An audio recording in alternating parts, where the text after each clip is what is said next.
Stalo sa vám už niekedy, že ste si niečo pevne slúbili a potom ste to nedodržali? Možno ste si povedali, že už nikdy nebudete kričať na svoje deti, že budete trpezlivejší k starým rodičom, alebo že v práci zachováte pokoj aj pod tlakom.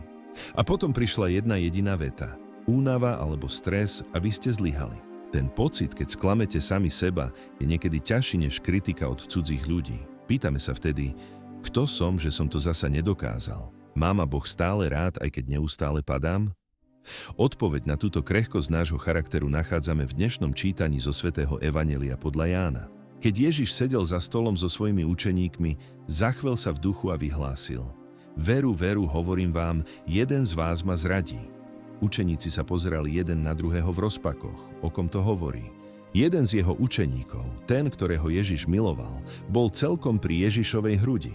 Jemu dal Šimon Peter znak, aby sa opýtal: Kto je to, o kom hovorí? On sa naklonil k Ježišovej hrudi a spýtal sa: Pane, kto je to? Ježiš odpovedal: Ten, komu podám namočenú smitku. Namočil smitku chleba a dal ju Judášovi, synovi Šimona Iškariotského. A hneď po tejto smitke vošiel do neho Satan. Ježiš mu povedal: Čo chceš urobiť? Urob čo najskôr. Ale nik zo stolujúcich nerozumel, prečo mu to povedal.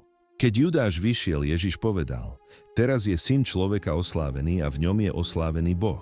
Deti moje, ešte chvíľku som s vami. Kam ja idem, tam vy prísť nemôžete. Šimon Peter sa ho opýtal: Pane, kam ideš? Ježiš odvetil: Kam ja idem, tam teraz za mnou ísť nemôžeš, no pôjdeš za mnou neskôr. Peter mu vravel: Pane, prečo nemôžem ísť za tebou teraz? Aj život položím za teba. Ježiš odpovedal: Aj život položíš za mňa? Veru, veru, hovorím ti, nezaspieva kohút, kým ma 3 razy nezaprieš. Čo tieto ťažké slova znamenajú pre nás, keď sa dnes vrátime k svojim rodinám alebo povinnostiam? Tento príbeh sa v našich obývačkách odohráva za každým, keď preceňujeme svoje sily. Všimnite si Petra. On to myslí úprimne. On skutočne verí, že by za Ježiša zomrel. Ale Ježiš pozná Petra lepšie, než Peter pozná sám seba. Je to ako s našimi predsavzatiami. Predstavte si, že si kúpite permanentku do fitness centra s veľkým nadšením, ale po 3 dňoch radšej zostanete na gauči. Alebo si slúbite, že dnes v obchode nebudete nervózni na pomalú pokladničku. No v momente, keď sa zasekne pás, vyletia z vás slová, ktoré neskôr ľutujete. V texte vidíme 2 typy zrady.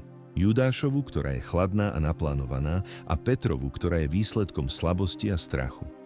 My sa často bojíme, že pre Boha sme ako Judáš. Ale väčšina z nás je ako Peter.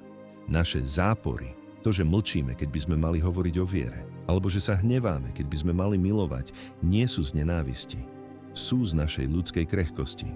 Potešujúce je, že hoci Ježiš o Petrovom zlyhaní vie, nevyháňa ho od stola. Nehovorí mu: Keď ma zaprieš, už ťa nechcem vidieť. On mu len oznamuje realitu a zároveň mu dáva prísľub: Pôjdeš za mnou neskôr. Boh počíta s našimi pádmi. On vie, že sme prach. Čo ho však zaujíma je to, či sa potom kohúťom zakikiríkaní dokážeme vrátiť s plačom a láskou tak ako Peter. Dnes vás pozývam k jednej duchovnej úlohe. Ak dnes v niečom zlyháte, ak stratíte nervy, ak niekoho ohovoríte, alebo ak jednoducho nebudete takí dobrí, ako ste chceli, neupadnite do zúfalstva. Namiesto toho, aby ste sa na seba hnevali, povedzte si ticho v duchu: Páne, som len slabý človek, ale ty ma aj tak miluješ. Skúste po každom svojom malom zapretí urobiť jeden vedomý akt pokory. Napríklad sa ospravedlňte hneď, ako si uvedomíte, že ste prestrelili. Ďakujem, že ste dnes venovali tento čas Bohu. Budem vďačný, ak sa dolu v komentároch podelíte o svoju myšlienku, svedectvo alebo modlitebný úmysel. Spoločne môžeme na seba myslieť. A aby ste na týchto pár minút nezabudli ani zajtra, dajte si odber a zapnite si zvonček. Toto bolo naše spoločné kráčanie s Ježišom.